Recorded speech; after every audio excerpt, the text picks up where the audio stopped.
Welcome to the Voltage SmartCipher webinar. We appreciate everyone joining. My name is Jill Martinez and I'm your MC for today's session. Our agenda today covers Kevin MacLeod, the Global Security Product Manager, discussing unstructured data lifecycle management and protection. Then Chip Chariot, Senior Solutions Architect, will provide a live use case demonstration of Voltage SmartCipher. Following, we have our guest Weber chefs, Michael and Damien, live on camera showing us how to cook the perfect steak with both gas and charcoal grills. And with that, I'd like to turn it over to Kevin. Thank you. Thank you, Jill. Hi, everyone. This is Kevin MacLeod. I'm the product manager for data security Voltage, specifically the SmartCipher product that we're going to take a look at today. All right, quick agenda. What we're going to do today, I'm going to talk about SmartCipher and what it does and what it is and how it benefits our customers and what it may do for you. We'll also talk a little bit about the extended Voltage portfolio and how this fits into that portfolio, some business drivers, and then we're going to jump into a demo with Chip for about 20-25 minutes, and then this is a live demo. And then after that, we will open it up to Q&A. During the session, please feel free to use the Q&A panel or chat panel to ask questions. And then again, we'll open it up after the demo for a live Q&A prior to going into the part where we grill some steaks. All right. Skip forward here. So for those of you that aren't familiar with Voltage, Voltage has been around quite a while, I think back since around 2005 or so. Starting out with basically email encryption was our first product. We'll talk about that here in a minute. But we really are very focused on protecting data. So, sensitive information, wherever it may be, in structured or unstructured environments, applications, payments, all kinds of different particular use cases for Voltage. And we see ourselves as leaders in the market around these types of data protection needs. Just a quick look at our portfolio here. A lot of you on the phone here may be familiar with secure data. Secure data has been around for about, 11 years or so now. And secure data really is focused on structured data, things like credit card numbers in the payment space, personally identifiable information. We got a question from Mark Bradley, are you sharing anything? Can you see that now, everyone? Are you seeing my slides? Jill, is it showing up? We see your screen. I see your screen. Great. Just double checking. Thank you. Okay, it's just me. Sorry. Okay. So secure data, been around a long time, lots of different use cases for that. As you can see, it's not targeted at any particular environment necessarily, but more the data itself and how that works. If you have any more questions around secure data after the meeting, feel free to reach out to us and we can go deeper on that for you. The Secure Mail product sitting in the middle there, that was our original product and still in deployment. It's very heavily deployed across, I don't know the count these days, but millions of distinct user accounts on that with also a cloud version. And it is email encryption, and it's end-to-end email encryption. So from the user's Outlook or wherever they may be sending email to the recipient. SmartCipher's new. We acquired a company called Covertix back in 2018 and spent about a year and a half rebuilding the product from scratch. As you can imagine, as a security-focused organization here at Voltage, it was important to us to make sure that not only was that built soundly, but also to industry standards as well. So we did that, added some new features to it, introduced it back into the market, and we are currently getting ready to release our 4.2 version that we'll talk about here a little bit later in this slide deck. So if you look at the landscape here, you can see where we started out with primarily focus on structured data. All of our customers always ask us, what can you do for the unstructured side of the world, especially as it's gained visibility over the last 3-4 years with regulatory requirements around it, such as GDPR, CCPA, and a list of several other hundred of those privacy and requirements around customer data or any other PII type information that may reside inside unstructured data files.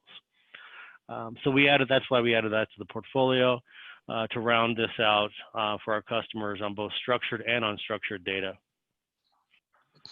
So what is SmartCipher doing? There's your basic elevator pitch here, right? We're giving you control, meaning, and visibility, meaning encryption, over sensitive files to allow you to do things such as securely collaborate, move things up into Google Drive or other types of collaboration methods in the public cloud, and yet maintain visibility and control over those files at all times.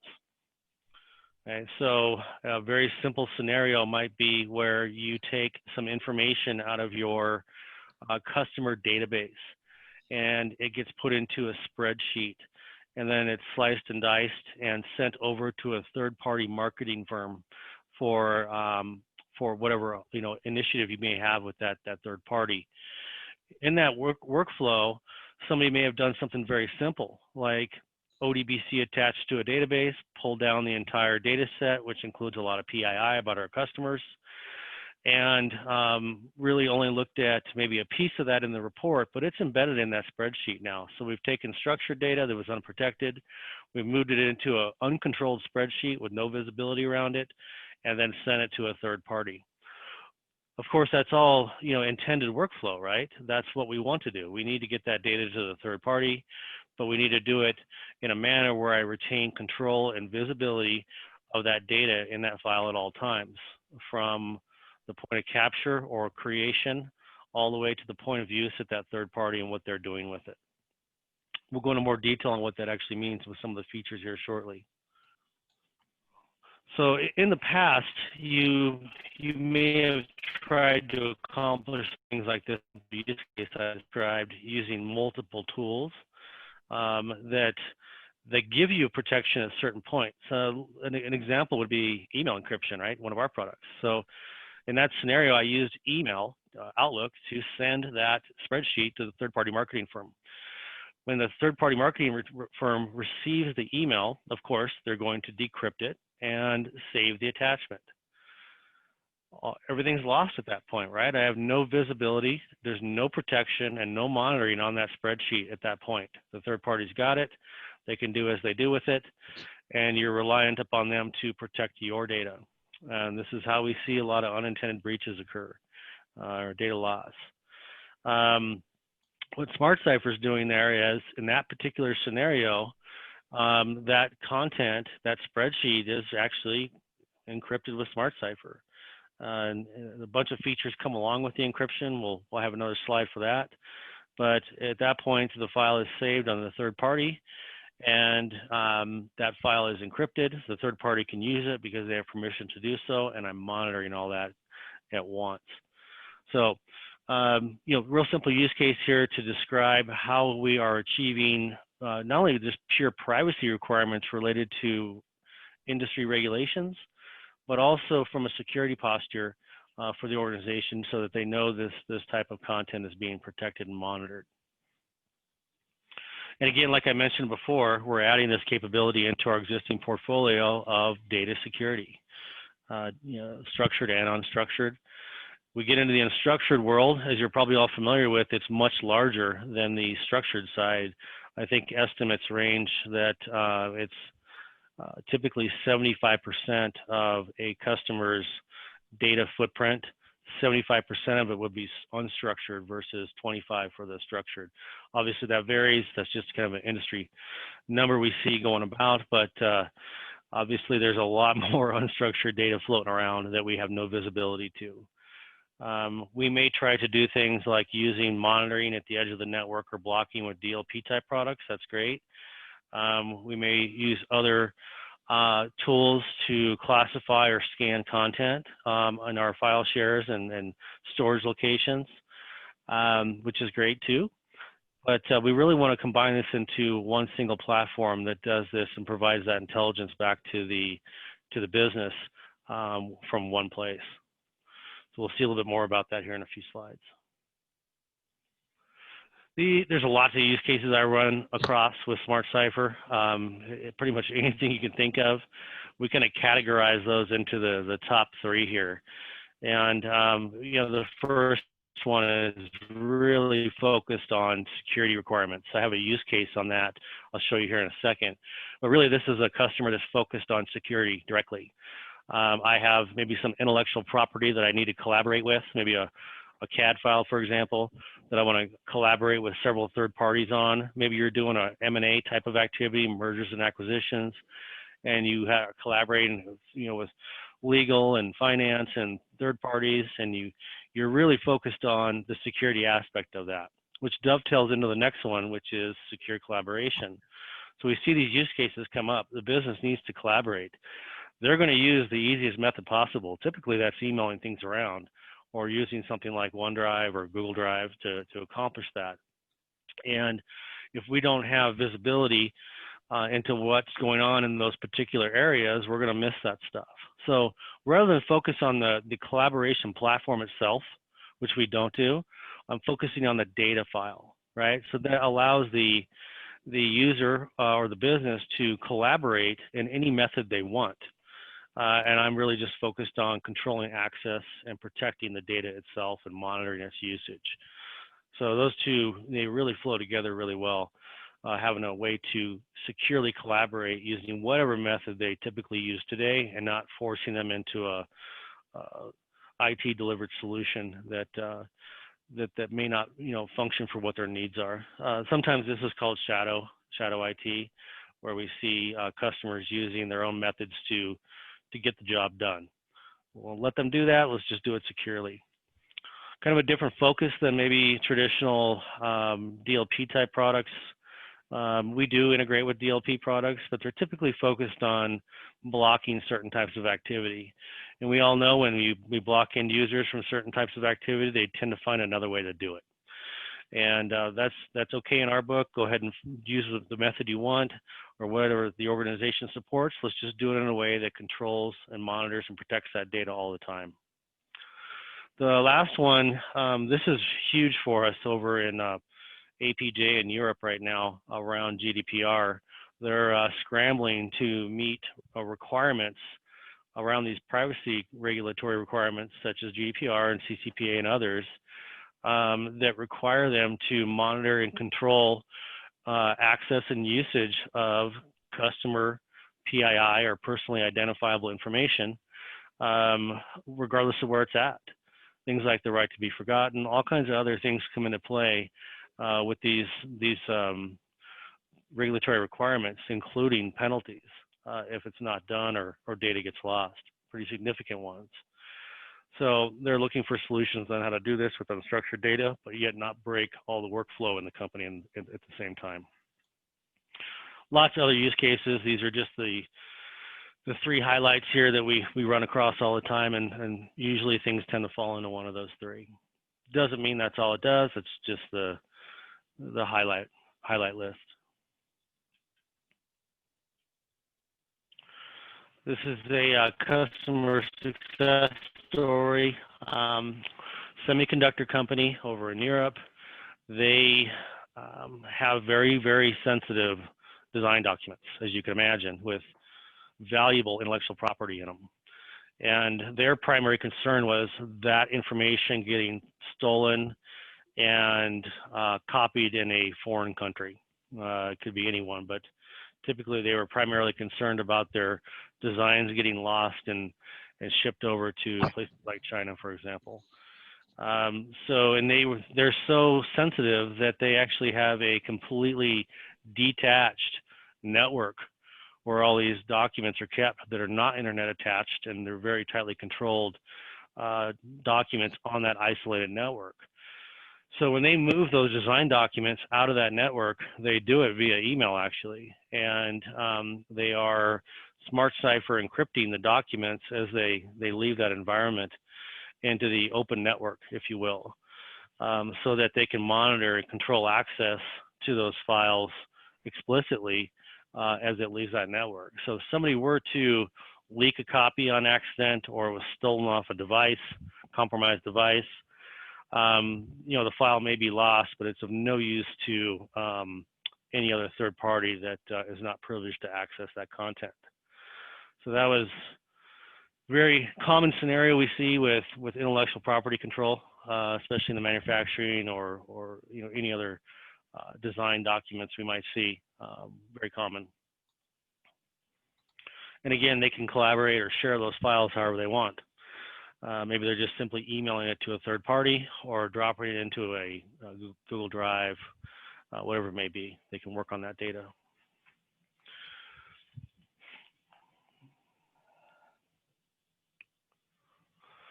So the product does not stand alone on itself. We have some very significant integrations getting released in 4.2. One of those is with our Secure Mail product. So how Secure Mail works is you're in Outlook and you have a document and you make the decision. You say, hey, this thing's sensitive. I'm going to send it encrypted. And there's a Send Secure button up there next to the Send button. And you hit it. You hit the Send Secure button and away it goes. The recipient receives it, they decrypt it, and they save the file attachment. This is that use case I gave you at the very beginning of the presentation.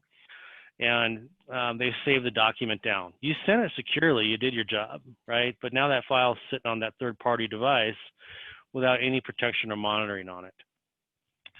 The other piece of the puzzle was that I actually had to click Send Secure. I had to make that conscious choice. So what we're doing is we're integrating SmartCipher into Secure Mail so that when maybe you decided you didn't make the decision to hit Send Secure, maybe you just hit Send just automatically, just by nature. What's going on is SmartCipher is inspecting the content of the attachment, the email body itself, as well as the address bars, and it's evaluating it against policies inside SmartCipher to determine whether or not the content should be classified a certain way and encrypted, and who should have access to it, etc. And it does that right there at the endpoint on the fly when you hit the Send button. If it decides that maybe you have content that flags a policy, it will alert you, will alert the end user to that fact and ask them or notify them that, hey, if you continue this, we're going to encrypt this with SmartCipher as you send it out. Give them the ability to opt out or cancel, or just go ahead and follow through the workflow and send it protected. So what this does back in the original use case is when that attachment lands at the third party and they've saved it to their desktop, it's still encrypted with SmartCipher. It's still protected, monitored, and controlled. Versus the prior scenario where once it's saved, you've got no visibility or control over it. There's other features of Secure Mail that we're leveraging as well, not just quite yet in the 4.2 release, but Secure Mail has mobile clients for Apple and Android and BlackBerry, as well as a third-party web-based interface for the lowest common denominator point of access, where somebody just wants to get access to it through a web browser. They don't have Outlook, for example. Lots of other stuff too. I won't get into it right now, but that's us leveraging our existing products to enhance SmartCipher capabilities to match. Another product we have is called Data Discovery. What Data Discovery does is it will go out and scan all your repositories. There's hundreds of them it can scan. Things like SharePoint, for example, mapped network drives, you name it. There's a whole huge list of things that Data Discovery can scan. It will scan the content in the background on these various repositories and analyze the content inside that unstructured data. It can interpret over 1,400 different file types. So whatever you have sitting out there, it can parse and scan that content and then make decisions and do analytics on that data resulting from the scans. It's a really neat product. If it has a twin sister called Control Point as well, that's the on-premise version, and Data Discovery is the SaaS version. Both of them will have this access, but I'm just talking about Data Discovery today. And what you can do with Data Discovery is disposition the data. For example, let's say I scan a file share and I see that I have 500 files that have never been touched in 5 years, 8 years, whatever it may be, and they're sitting there full of social security numbers and nobody knows about it and forgot all about it. Typical. So what do I want to do with the data? Now, Data Discovery has capabilities to archive it, quarantine it, delete it, basic actions that can be automatically applied to this type of content. Notify somebody that it's there, throw an alert, all that. The feature it did not have, or does not have, is the ability to encrypt in place. So maybe what I say is, okay, I found a bunch of PCI type data, credit card numbers, or PII, social security numbers in a spreadsheet that hasn't been touched in 5 years. What do I want to do? One option now will be to encrypt in place with SmartCipher automatically. And that's the integration, the first pass of the integration we're doing with Data Discovery. So a lot of the enterprise customers I speak with are really looking at both of these. They need the visibility into what their footprint looks like from an unstructured data point of view, and then they need to make decisions on how to classify or protect or monitor access to this data that is deemed sensitive based on the analytics. As we move forward, we'll, with the integration for the next pass, we'll start integrating the policies tighter together so that you're just creating one policy for both products versus two separate but yet linked policies. So this is just my favorite summary slide. It lists out the top level feature set of SmartCipher. So this is really feature focused here on this slide. These are the things I'm doing in SmartCipher. Content detection. So I'm looking inside a Word document, for example, and I'm scanning the content and analyzing it against a set of policies. You'll see the policies in the demo and how those get created. Once I've detected a certain type of content, or maybe where the file is even located, for example, we're talking metadata about the files, I might make a decision to classify that document. Something simple as a watermark or a header footer or metadata stuck in the file to indicate that it meets a certain type of classification that the organization has determined they want to apply that kind of data, like PCI, for example. The next thing I can do is decide whether or not I want to actually encrypt that data. In most cases, you will.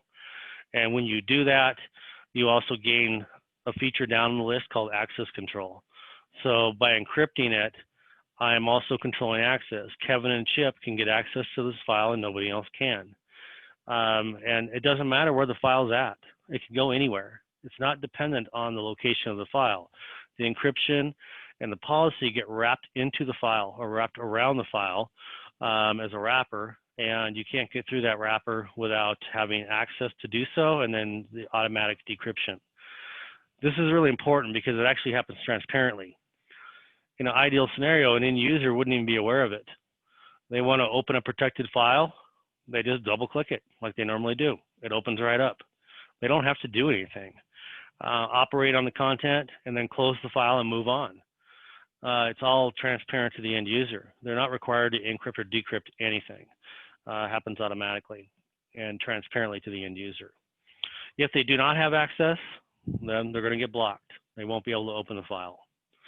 And that's really the core of SmartCipher, that transparent file encryption. Some of the other things that I get out of this are the ability to monitor and block. So I'll give you another scenario. I have this spreadsheet that's sensitive, it's protected, it's locked to me and Chip. And I email it over to Chip, he opens it up, and he cuts and pastes a bunch of sensitive content out of that file into another file, right? So it's a potential data loss scenario. Well, I can detect that Chip did that, and I can potentially block him if I choose to do so from doing the cut and paste. Alternately, I could just monitor and alert on it and let Chip do it.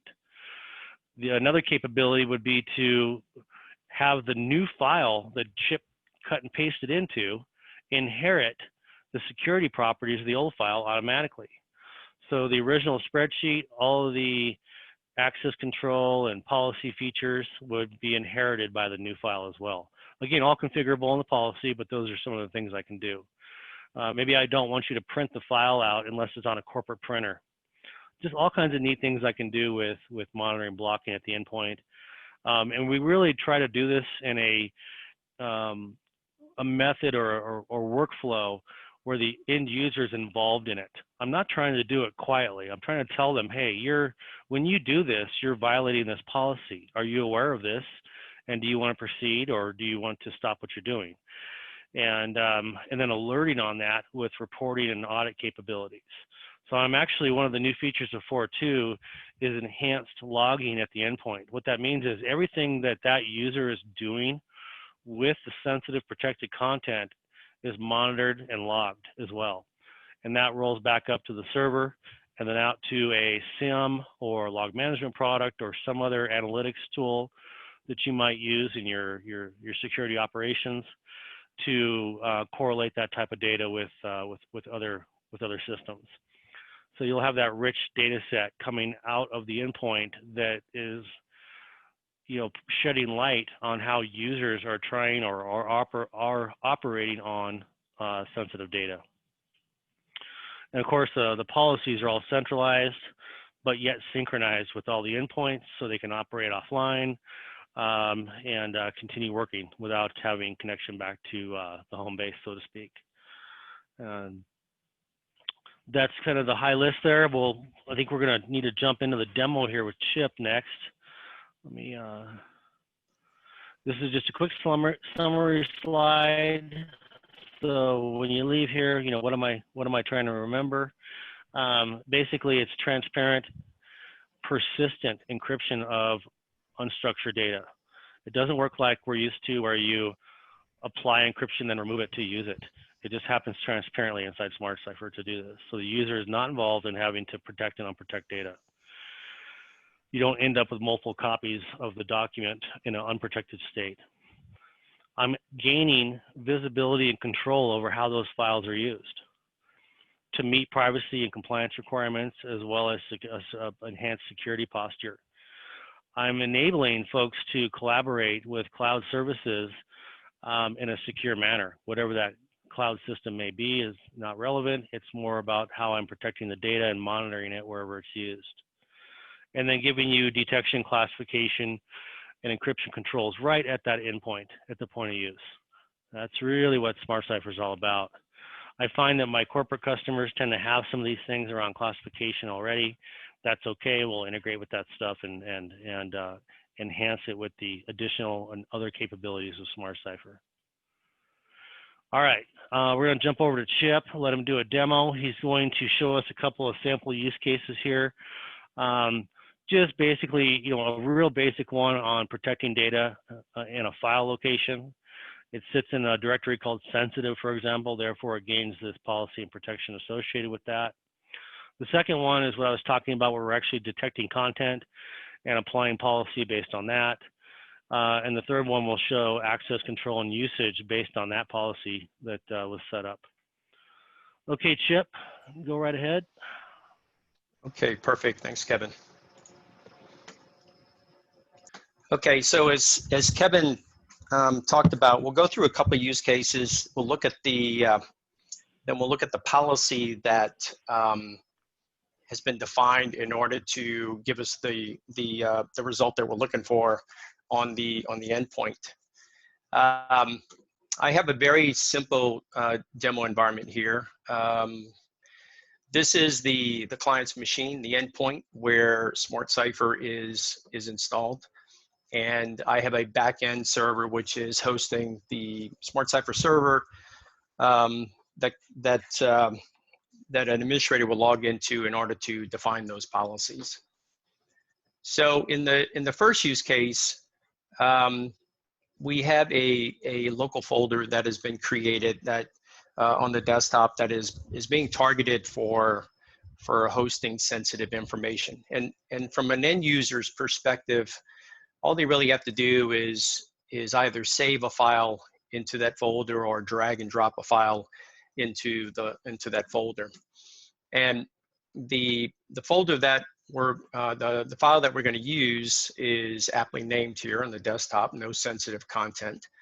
One of the things that SmartCipher does is it enables a submenu to appear whenever you click on any of your files to get a quick view as to what protection has been applied to that document, and really whether there's been any protection applied to the document. So as you can see, we have a submenu, Micro Focus SmartCipher, simply right-clicking on a file to expose the submenu and then clicking on this line item will indicate that this file has not been protected. So if I copy this file and go to a folder which is specified in my policy to indicate any files placed in this folder will be protected, simply copy and paste in a file in here will cause SmartCipher to execute on that policy, and in this case, not only classify it, but also protect it.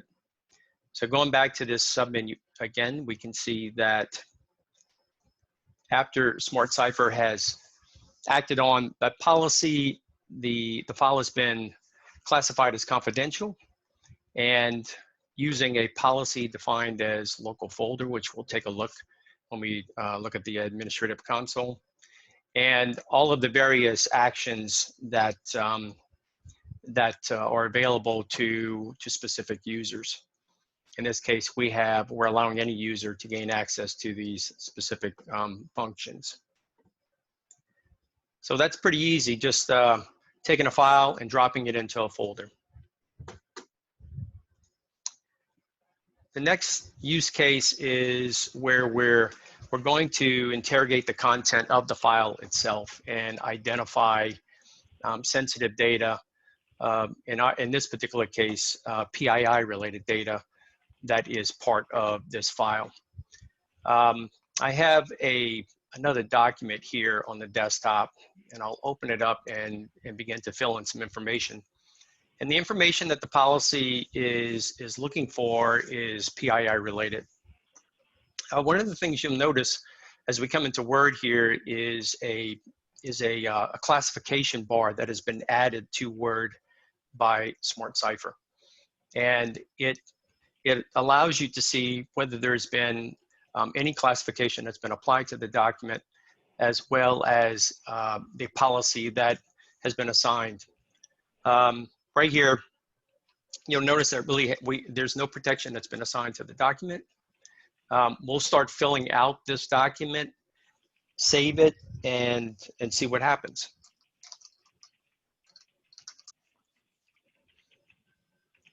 So in the policy, I'm really targeting two pieces of data. The first is date of birth, and the second is the social. And the policy really only specifies that I need one of these to be present.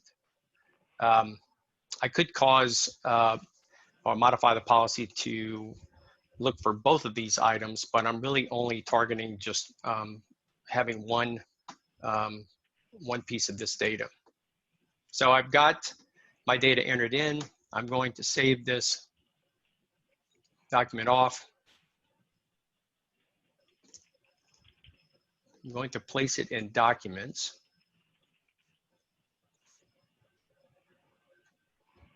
And then we'll go take a look and see what SmartCipher has done with this document. So one thing to note also is this overlay. So the overlay is our Micro Focus icon, and it has been placed on top of the Word doc to indicate that data protection has occurred. If we go back to our submenu again, we can see that in this case, the policy that acted on this document classified it as restricted, and the policy applied is document content. So we've got two use cases, simple use cases where an end user can simply take a file and drop it into a folder on their desktop. The second use case being that we're going to take a look at the content of the file itself, search for certain things in there that are defined within policy, typically compliance-related type data, and then automatically classify it and protect it for the user. So let's now shift over to the administrative console and take a look at what those policies look like.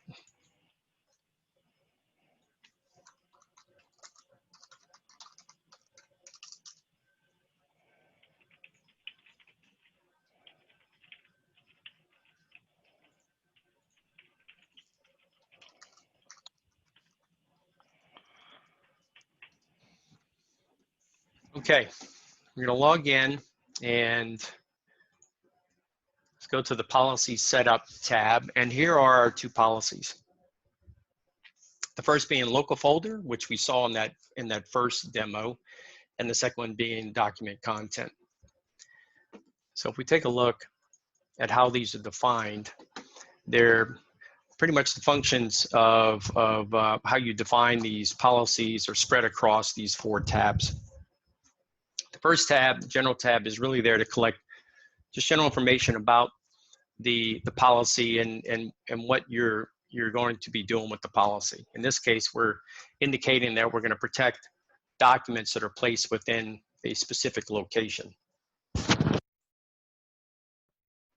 Beneath there, we have a spot to place a URL where we can add additional color related to this policy. Maybe an end user has been denied access to a file and they want more information about it. We can place that on this help page. We next can specify the mode. And Kevin mentioned it in his presentation that there's two modes that SmartCipher can operate in.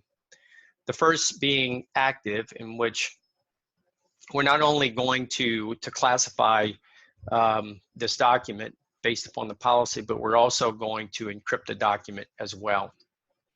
And this is a way to persistently protect this content regardless of where it goes. The next mode is the discovery mode, and this is merely a way to identify and see what an end user is doing without applying the data protection. So we'll record all of the information about what they're doing, what types of information they're interacting with. All of that will be recorded at the desktop and then pushed over to either the SmartCipher server or your SIM solution or syslog solution for further reporting.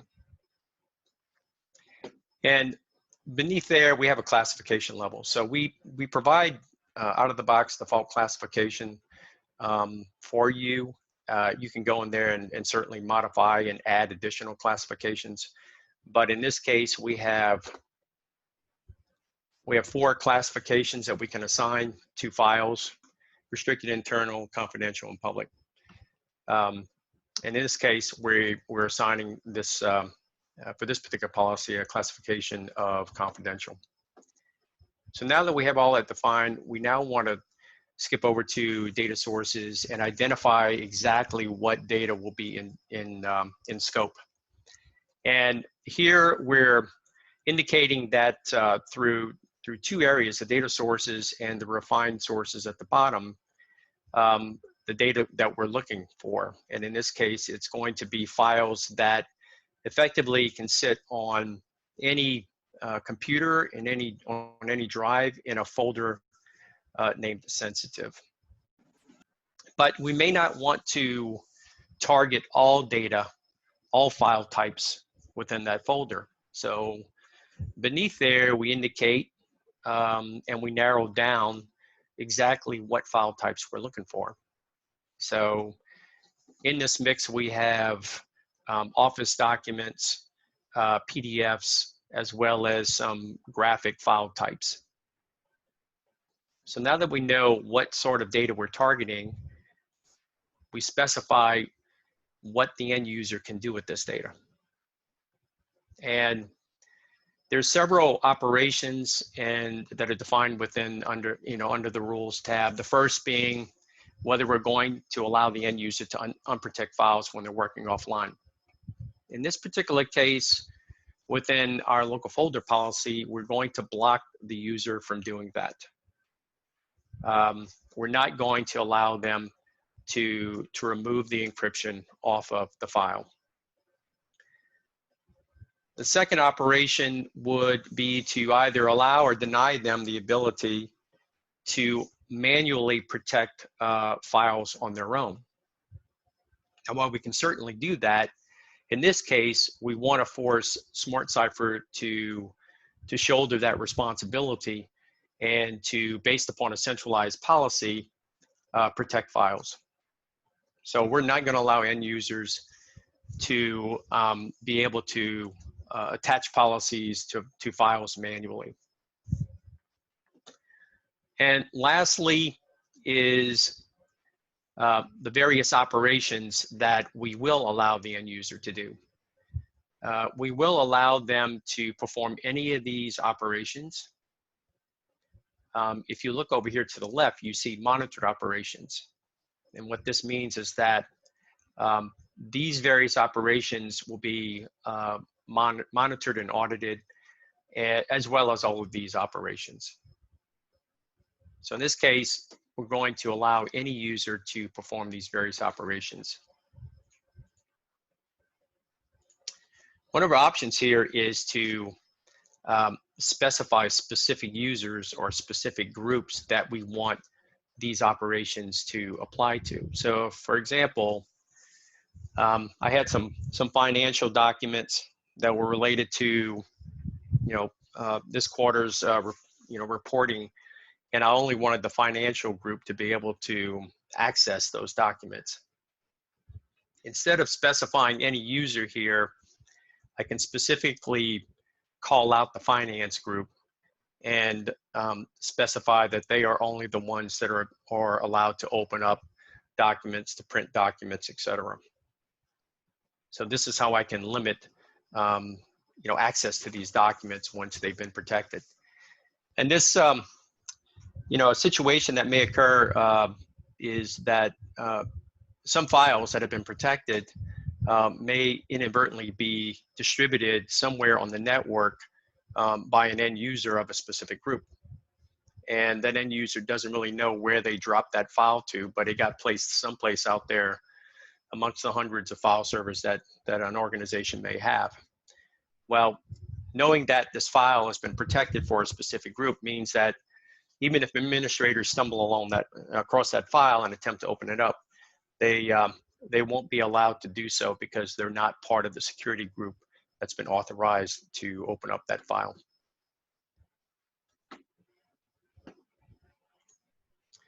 Under the Advanced tab are several more security type features which can further constrain access to these files and not allow users to gain access to them.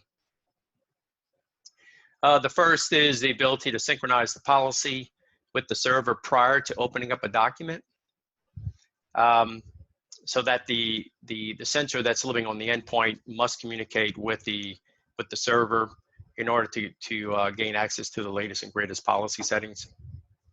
If you move down, there are a couple other settings here that Kevin mentioned. The first is that we're going to enable the policy to be inherited. So if I grab content out of one document and I'm pasting it into another document, then I want, because that original content has been classified a certain way, I want that receiving document to also be classified as the same in the same way. And these other capabilities can enforce that we're only going to allow the pasting from one supported application to another, as well as only being able to paste within specific modes and even within specific policies. If we're going to send out alerts, we can send those out via SMTP. And certain other things that we can do with respect to the files, especially Office files, is that we can visually cue the end user that they are dealing with sensitive content. And we can do that through the adding of icons to the toolbar that you saw earlier, as well as framing the document using a colored frame. The color frame matching the specific policy that we are applying to that document. All right, so this is the policy that has been defined in order to take care of files being dropped into the sensitive folder, a local folder. If we look at the document content policy, the tabs are pretty much they're very similar. This policy is very similar to the local folder policy. The main things that have changed is that we are using a different classification level, whereas before we were using confidential, now we are specifying that this is restricted. And under data sources, whereas before we were targeting files that were dropped into specific folders and we were targeting specific file types within that folder, in this case right here, we're defining the end users, in this case, all the domain users that are creating content, as well as specific keywords or regular expressions that our sensor is going to look for within those documents.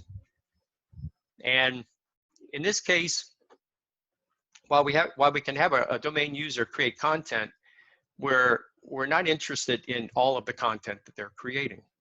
We're only interested in content that has matches a U.S. Social Security number, and specifically if they have a single occurrence of that, or they have a value that, based upon regular expressions defined within SmartCipher, matches a date of birth. So either a social or a date of birth will put this document in scope for this policy.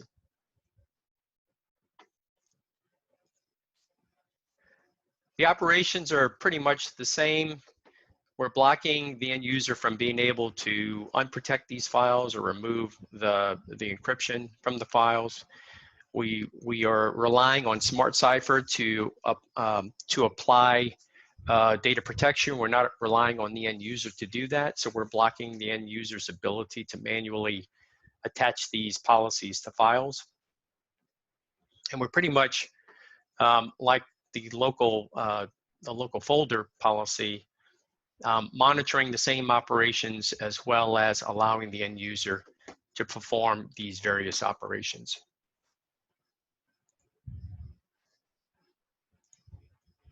Within the Advanced tab, we have the same values that have been set. The alerting is the same.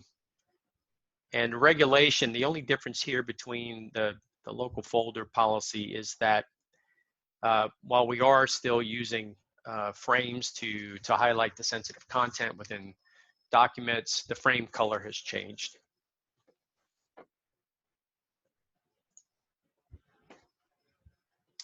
So that's all I planned on showing you guys today.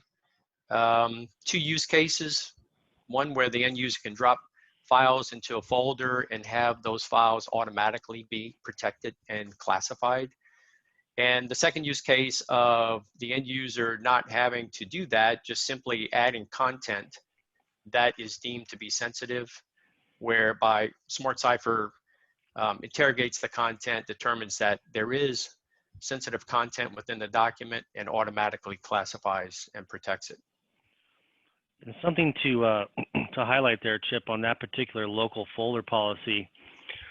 When you create content in that folder or move it into the folder, it will automatically inherit the policy and protection that's part of that policy. But when you move the file out of there to anywhere else, it retains all of that with it. It stays with the file. all the folder is doing is saying, hey, if something comes in here, let's apply the policy. So you can see Chip's going to move that out, and it's going to stay protected no matter what. This was an actual use case from one of our financial customers where they wanted to allow users to create a folder called sensitive, for example, inside their file shares that they have for their various departments. And that you could just simply tell the user, look, if you want to protect something, just pass it through this folder. And it was an easy way for them to start using SmartCipher without having to build comprehensive policies, but yet let users on their own just say, hey, all you got to do is drop it in this sensitive folder, and it's going to get locked into accounting no matter where it goes, or finance, or whatever the group may be.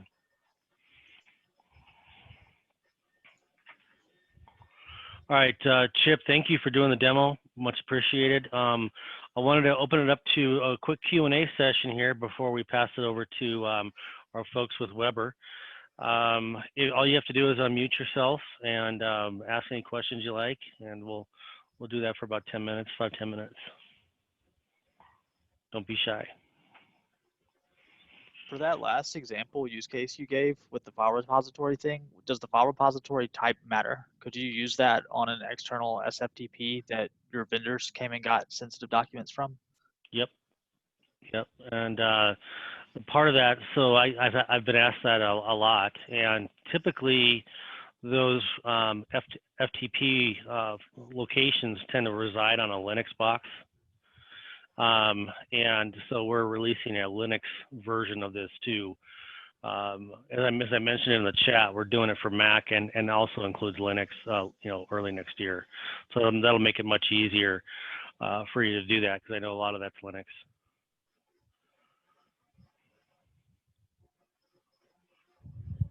Good question, thank you.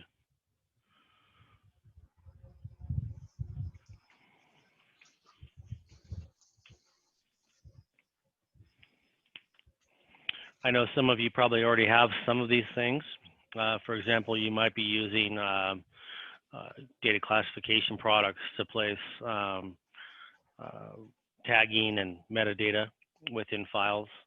Some examples of that might be things like Titus or Bolden James.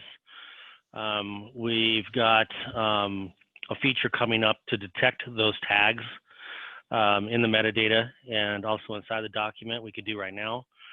Externally with metadata tags coming shortly, to where we can just pick up on those tags and apply policy accordingly with SmartCipher. So you're taking your existing classification, you're adding the capability to now protect based off that classification, which those products, they don't do that. DLP, very similar. Maybe you're scanning data repositories with DLP all over your network. And one of the things you might want to do is encrypt in place with your DLP using some type of custom output action to do that. And that's also a feature we're releasing with 4.2 coming out here in September. Folks, there are some customers, I run them all the time, they're kind of, typically more mid-market, where they can't afford or have staffing to operate comprehensive DLP solutions. We find that the feature set inside SmartCipher gets them, mostly to where they want to be related to content inspection and classification without having to operate 3, 4, or 5 different products to accomplish the same goal.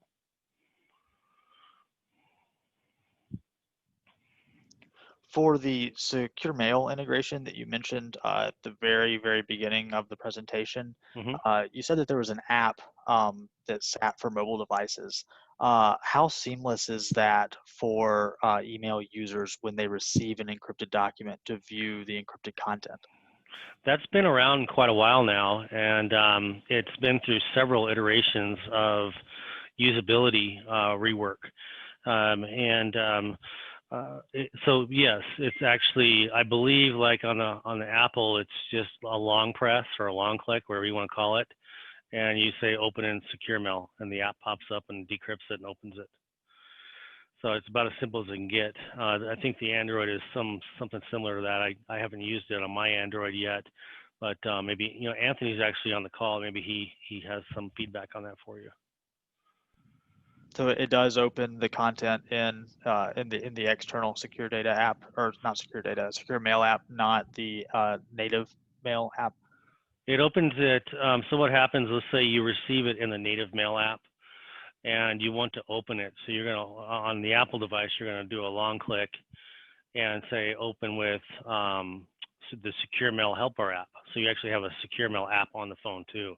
And then it brings the attachment and the email up inside that Helper app, rather than directly inside the app, the existing email app. So because that's what's doing the decrypt is the Helper app. Gotcha. Thank you. Yeah. We do want to integrate SmartCipher into those apps. That was what I alluded to earlier, where we want to not only have that decrypt the secure mail piece, but also potentially the SmartCipher encrypted pieces too.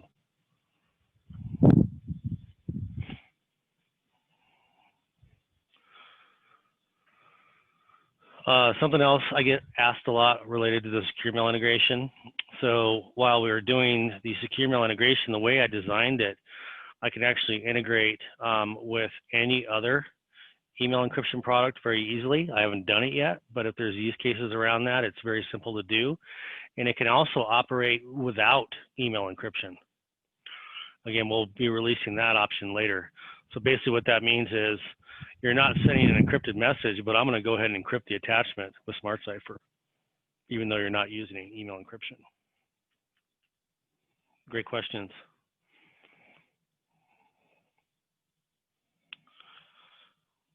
All right. If there's no more questions, Jill, it looks like we're right at the marker here for our folks with Weber to take over. Yes, well, with that, we'll go ahead and turn it over to Jen. Jen's going to introduce the chefs that we have here with Weber, and she'll take it away at that point. Jen, over to you. Hey, everybody, can you hear us? Yes, we sure can. Fantastic, fantastic. So I am so happy to invite you over to Canada because we at least are home here in the Weber Grill Academy in Toronto, Ontario. How's everybody doing? I hope everyone's doing well. Give lots of thumbs up, guys. Woo-hoo! So I am Grill Master Damien Chong, and today we are going to be doing some beautiful food with our other Grill Master here in Toronto, Ontario, Michael P. Clive. Yeah! So what we're doing today is we're going to be talking about the Rolls Royce of beef, if you will. We're going to be doing some beef tenderloin stuff that looks just fantastic that we've ordered just for you guys. And hopefully you guys can come up here after when this is all done and have sneak a taste. Yeah. But before we even get started on cooking the beef, Mike, what do you have going on over here? Because obviously we've got to get our grill prepared first, right? 100% Damien Chung. And everybody watching, yeah, we were born from the love of charcoal grilling so many years ago, over 65. So today we're going to be doing our beef tenderloin on both gas and charcoal grills. So if you have a charcoal grill at home and you don't know how to set it up, we're going to do it right now. All we have here is charcoal. Briquettes is what we like to use, not lump. We like to control the heat, and we're able to do that a little bit better with a briquette. And then it's in a chimney. And everybody watching, we let that chimney, we lit it up about 20 minutes ago, and now we've got white hot and ashy coals. Let me get a yeah! Woo! That's it. And so now with these coals, we want to spread them out inside of our kettle. That's our charcoal grill right here. And so I shake it a little bit. Yeah! Look at that. Look at that. And then we're going to pour the hot coals into our lovely charcoal grill, and then we're going to set this onto a tile. Lovely. And then Brother Damien slides this. It's the charcoal rake. Yeah, and so we're going to take the rake and create a flat mattress. Now, Dave, why do we want a flat mattress and not sort of a roly-poly valley of charcoal? Why do we want a nice flat mattress? You know what, Mike? Sometimes I have trouble managing my charcoal just because if I leave too many peaks and valleys, what that equates to is hot spots and cooler spots. That's it. And how about this? This right here, that we don't want charcoal there because I'm going to put in our cooking grate. And I want a little sort of safe haven, an area, should things get flared up or too hot, too intense, I can move the food off to that area and just roast it indirectly. So we don't always have to have direct hot coals beneath our food. We want to do one last thing. Cover it up, open up the vents, open up the dampers, top and bottom, and now we've got air traveling through. It's preheating. We recommend about 10 minutes of a preheat. Now, what are you doing, Dave? So guys, over here, we're talking about 10-minute preheats, right? 10-minute preheats are a minimum before we get any food onto our grill, whether it's vegetables, whether it's protein, whether it's anything of that nature. So the first thing we want to do is we want to take our grill, and I'm going to talk about gas grills right now, because majority of people also have gas grills at home. So what we like to do is we want to make sure that we light our gas grill properly. So number one tip, first and foremost, always open the lid before you start to turn the gas on. Too many times have we seen, those little YouTube videos that you might see online that might show a little bit of something going on. We want to try to avoid that. So the first thing I'm going to do, I'm going to start from right and move my way left. So I'm going to turn my burner right on, and I'm going to light this burner. Then I'm going to move to the next one, light, move to the next, light, move to the last one, and light this. So that way, this is the safest way for us to get our grill lit. And then we want to close the lid to make sure that we are preheating on high, as Mike said, for at least 10 minutes to ensure not only that the air in the grill gets to that temperature that we need, but the metal in the grill as well, all right? So those are two hugely important things that we want to make sure that we keep in mind before we even get our food going. All right, Mike. I love it when he talks that way, don't you? I love it. You make turning on a grill exciting. It's fun, guys. Right. Whether it's charcoal, whether it's gas, it's always a good time here. Okay. Now, you said it earlier. Damien said it. Rolls Royce of the cattle, the steer, the beef, all right? That's it. And so why is that? Well, you know what, guys? This is the tenderloin, as Mike said, the Rolls Royce of our beef. And normally what happens is there's only 2 of these per cow. So if you think of how big a cow is, there are only 2 pieces that are probably the length of, I'm going to guess, Mike's arm, but they run right in this piece right here along the back. So they are muscles that at the end of the day don't really do a whole lot for the cow, but they are perfectly tender because they don't do a lot of work. That's why they're so sought after. That's why they're so expensive. But they are lean, Mike. So what do we do when they're lean? Well, we have options, okay? We are all about oil your food, not your cooking grates, okay? So stop taking the rag and putting copious amounts of oil on it and then taking it to the grate. Rather, oil your food. And so I'm going to take a little bit of this veg oil. It's grapeseed oil with a little olive oil. And we're going to take 2 steaks and do that. But Damien, you've got another way of incorporating fat and flavor into the lean beef. That's right.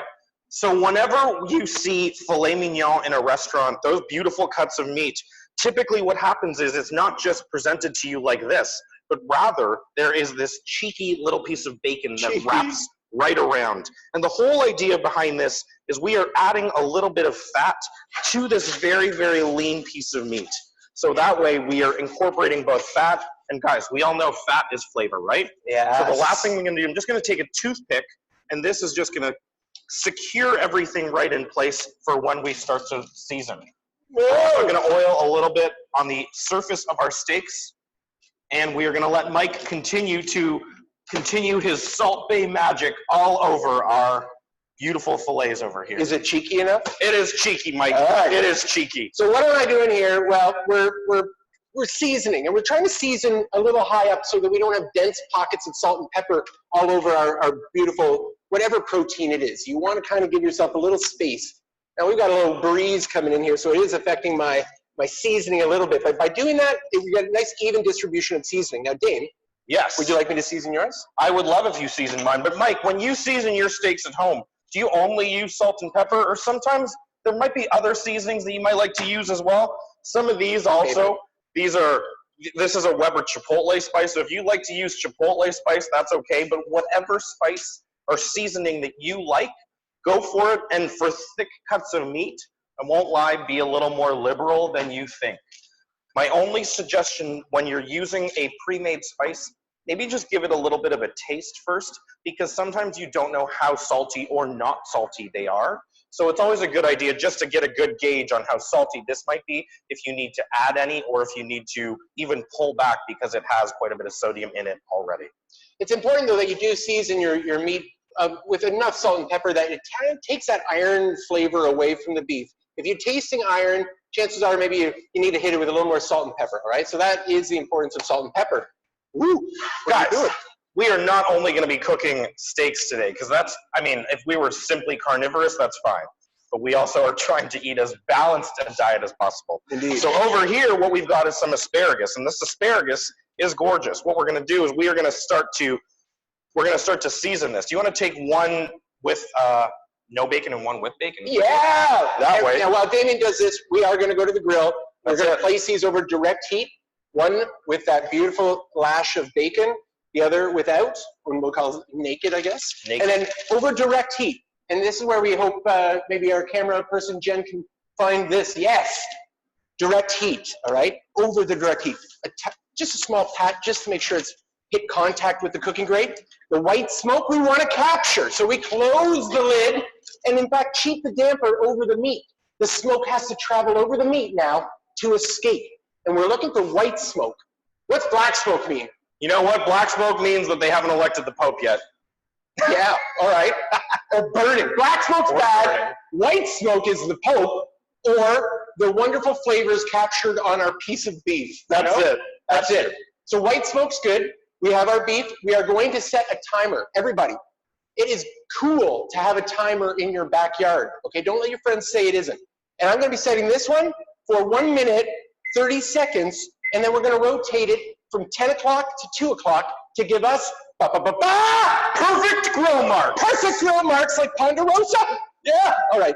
So guys, we want to be in the same timeline as Michael, so we're also going to get our steaks onto our chart, onto our gas grill. So right now we're sitting at about 550 degrees, and we are going to be doing the same thing. Right now Mike has 2 zones, a direct and indirect zone. Correct. We just have everything direct, so I'm going to be placing this directly on, right over here.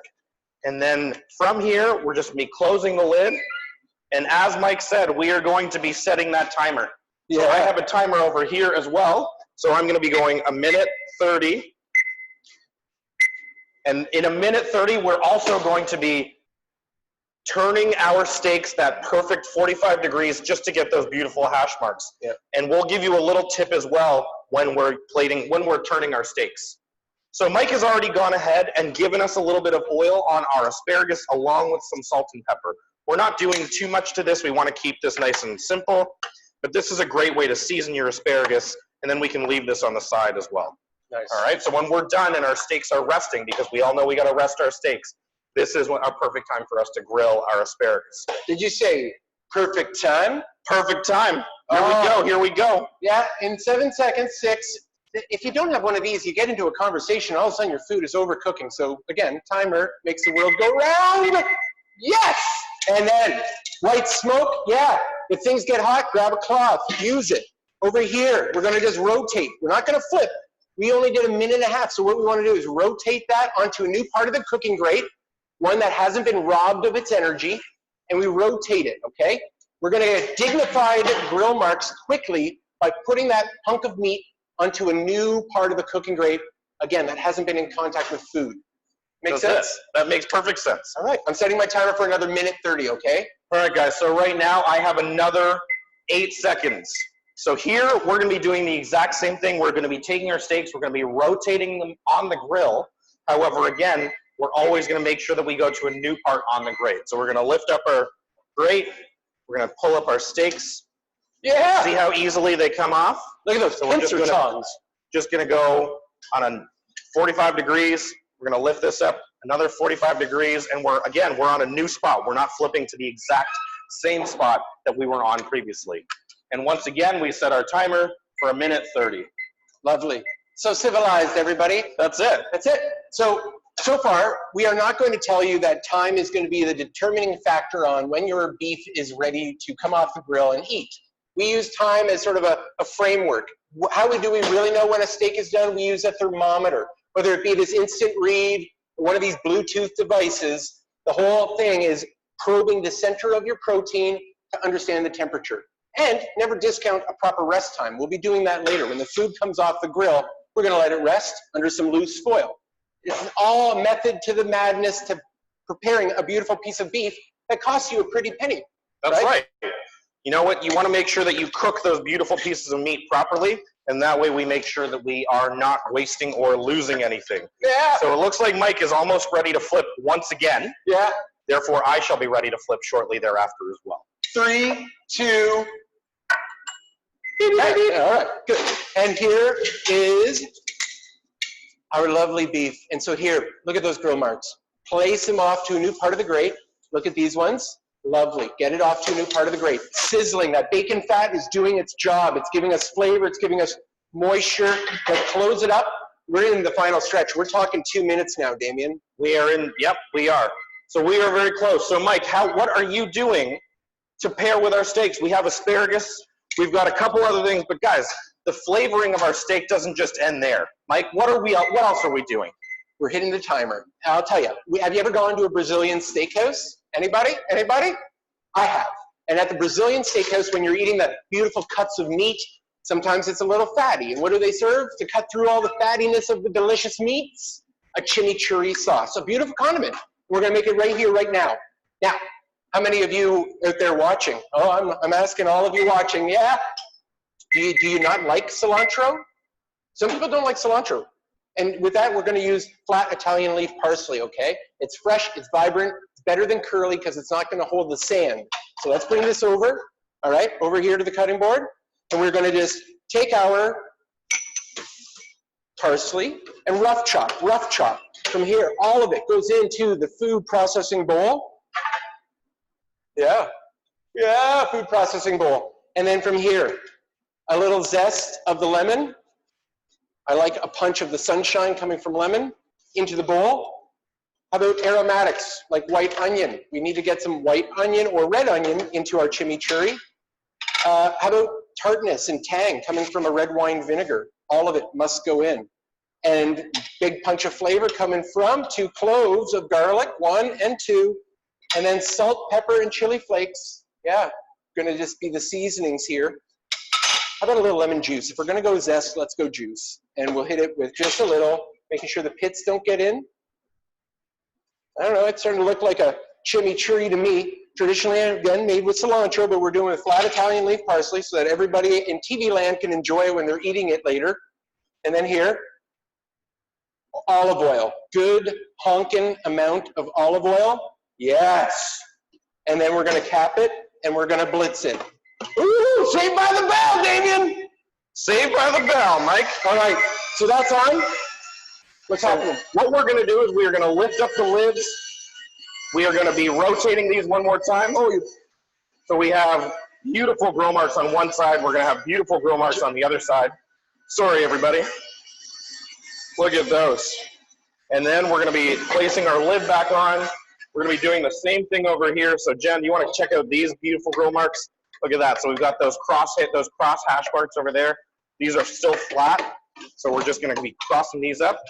We're going to do the same thing over here. And every time we're flipping to a new part of the grate. And we're going to be setting our timer for another 1 minute and 30 seconds. All right. So, Mike, you know what? A chimichurri sounds great. But what I also like is something a little simple too. Sometimes I like the simplicity of a compound butter. And the richness. And the richness. You guys, we're always adding a little bit more fat to our steaks, just for a little bit of flavor. So what I've got over here is I've got a stick of butter, and this is just room temperature butter. It's hard to do this with cold butter because it's going to be very hard. So from here, we have some rosemary and we have some thyme that are nicely chopped up. And we're just going to add a sprinkle of this right into our butter, along with a little bit of salt and pepper. And this is really going to be our compound butter. It's going to be a flavored butter. So if you've ever been to one of those fancy steakhouses that has maybe a glistening steak when it hits your table, that's predominantly because whenever you order that steak and it's sitting in the window, they drop a pat of butter on there just to add that beautiful sheen, that beautiful color, that shine to your steak. And this is going to be the same thing. It's just that, why not add some flavor? Butter is a beautiful conduit for flavor, so we're going to be adding some butter right over here. This vehicle right here is going to be so luxurious and so tasty. I like how you said conduit. Here we go. Conduit. All right. So our steaks are ready to come off, so we can put them right over here. Oh, these look good. Look at these beautiful steaks. I'll take the top. So you'll take those. I have another plate over here, and these ones are the ones done on gas. Oh, yes. So look at that. These are the gas. Mike's are the ones over there that were done on charcoal. And now Mike is actually just gonna get some asparagus right onto our grill. Yep, and we're not gonna go parallel with the cooking grate. That's it. So everybody, just as a heads up, the easiest way to remember how to grill asparagus, perpendicular to your grates, is gonna be your best friend. Don't be like my friends, okay? You give them a little asparagus and they come back with 2 spears because the rest were fed to the grill. All right, we close the lid, and this is only gonna take a couple minutes, okay? We just wanna get some nice color. We want the asparagus to be fork tender, and we're very vibrant in green, okay? Oh, resting.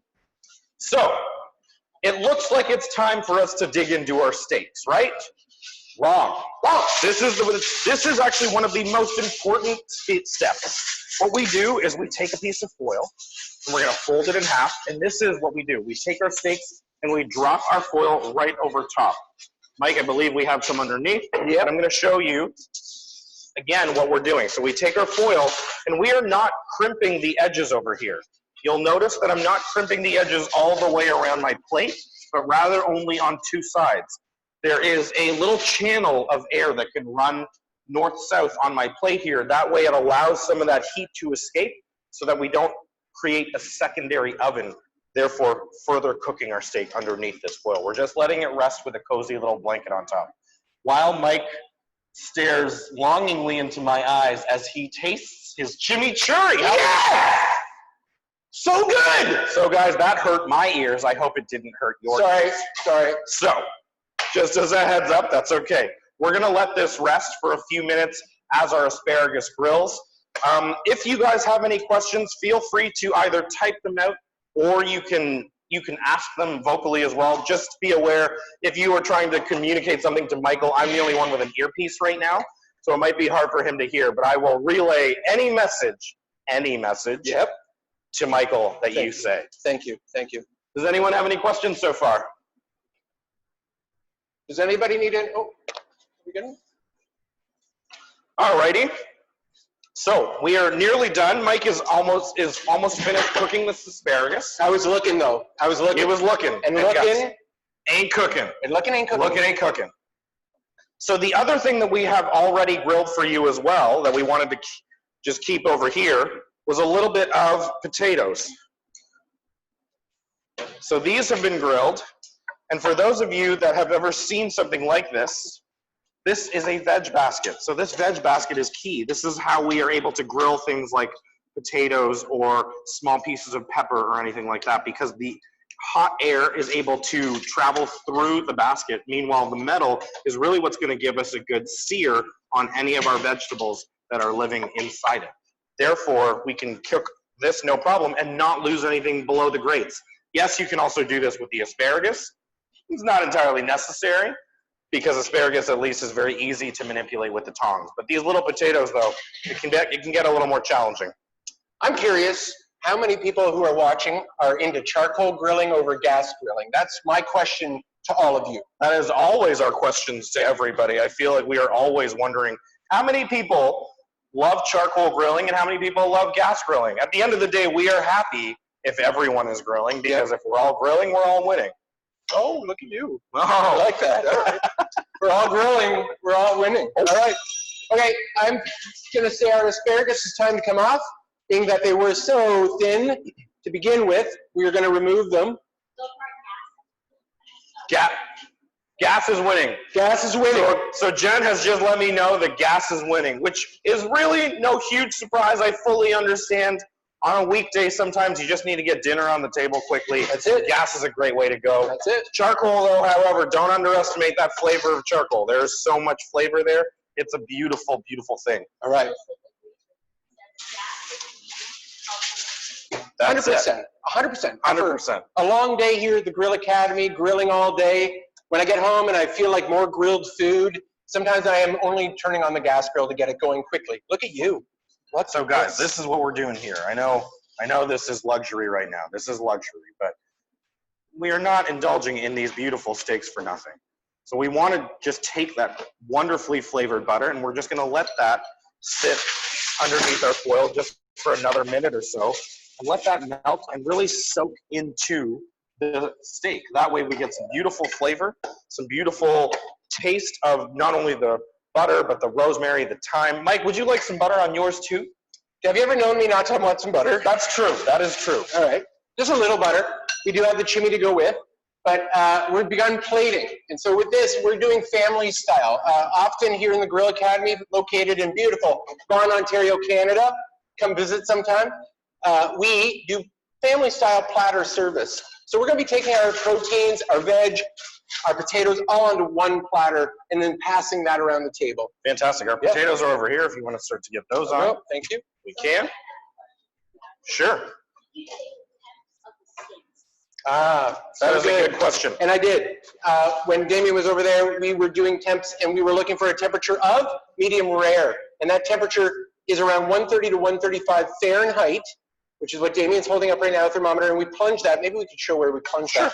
You could just plunge it into the side. So if you want to take a look, what we do is we plunge this right into the side of our steak. And right now it's come down, but it is at 122, 123. So as our steak was cooking, we would every so often we would plunge our thermometer in after a few minutes just to double check the temperature. Good question. And then what we would do is we always like to have a probe thermometer around for our steaks, because if you use something that is wirelessly connected but then has a whole bunch of wires for the probe, then it's a little bit tricky as you're flipping your steak. That's why we like to use the simplicity of a probe thermometer. Right, yeah. Yeah, you love you. All right, now what we're going to do, we're going to take one of these bacon wrap numbers, and I want to just take this one. You always want to make sure you remove that lovely skewer that you use. You never want to send that to the table unless you want your diner to remember the meal for all the wrong reasons. What we're going to do is take that other one. Oh, this was our charcoal. Look at these drippings. Jen on camera, these drippings we want to actually keep in with our steak right there, okay? And now Damien's going to carve into a piece of beef for us to show us that wonderful cross section. That's it. And I'm going to cheat this around. Oh, yes. Oh, yes. And see this lovely steak right here. Oh, look at this. And this butter is just oozing all over the place. It's beautiful. So this is how we like to cut our steaks. And I'm going to show you the cross section on the inside, but check this out. Look at how pretty that is. So this is our goal. Our goal is to make you as hungry as possible. So we are looking for that medium rare, and we're looking for that to be nice, juicy, tender, with that beautiful flavor, not only of the steak, not only of the charcoal, of the butter as well. And last but not least, we have the chimichurri to follow. Yeah, maybe just, it's a nice flash of vibrant green that you can just put up here. And that chimichurri is great too. It really cuts through the richness of the steak because of all that acidity, because of the freshness of the parsley, the acidity from the lemon and the vinegar. It is fantastic, guys. Come on here, come on. All right, guys, this is what we got for you. So enjoy. Open invitation for anyone that can make it over. Yeah. Yeah, this is the Grill Academy. This is what we do, and we want to thank all of you for your time today as we try to walk you around the most crucial steps of an unforgettable steak dinner, okay? Yeah, any questions? Anything we got, Jen? So Kevin says he hopes you eat it. Oh, we certainly will be eating it. That's it. Says time to head to the butcher. Time to head to the butcher. That's right. We hope that the recipes are easy to follow along. We hope that all the measurements are there for you, and that if you run into any situations along the way, please reach out to us. www.grillacademy.ca is one way. And keep your ear to the ground. You never know when we're opening these doors and having you all back in person from all over the globe. Yes! Woo! All right, guys. So as he said, test is in the taste right now. Oh. Okay, how was it? Y'all are making us jealous. And I wish Jill Martinez was here to try it. I know. Jill, Nicole, thank you so much for inviting us. Amazing. Wow. Oh, good. That looks delicious. You guys were fantastic, quite entertaining. Thank you so much. I know the whole crew on the phone enjoyed it as well. And guys out there, listen, here's the good news for us who are sitting at our desk and at home starving. Everyone's going to be receiving the recipe for the great chimichurri sauce and the steaks that they cooked today. So you'll have that coming to you after the call. And in addition, we're going to send you guys $70 Omaha gift cards so that you can go out and buy steaks of your own to give this a try. So chefs, amazing. We truly appreciate this. Thank you so much for having us. We really, truly appreciate it. It was fantastic. We love to be a part of it. Awesome. Thank you very Okay, much. well with that, I want to thank everyone for your time today. If you have any questions, please feel free to reach out. Lastly, I just want to let everyone know that as we promoted, we will be giving away a Weber grill. So keep your eyes out for your emails. We're going to be reaching out to you and let you know if you're going to be the lucky winner of the grill. We'll have that coming to you shortly. And with that, this concludes our event. Thanks again, everyone. We appreciate it.